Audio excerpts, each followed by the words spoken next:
నమస్కారం గంటారావానికి స్వాగతం. ముందుగా ప్రధానాంశాలు. నకిలీ మద్యం కేసులో సిట్ దూకుడు. వైసీపీ నేత జోగి సోదరుల నివాసాల్లో ముమ్మర తనిఖీలు.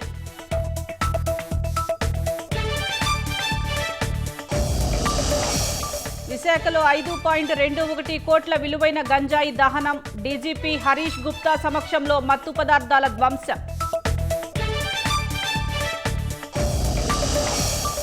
కాశీబుగ్గ మృతుల కుటుంబాలకు పరిహారం పంపిణీ. 15 లక్షల చొప్పున చెక్కులు అందజేసిన రామ్మోహన్ అచ్చెన్న.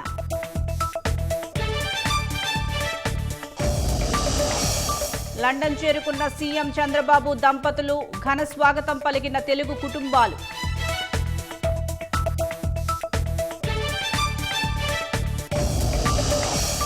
బీహార్ ఎన్నికలను పారదర్శకంగా నిర్వహిస్తామన్న సీఈసీ. పోలింగ్ సమయంలో హింసను సహించబోమని స్పష్టీకరణ.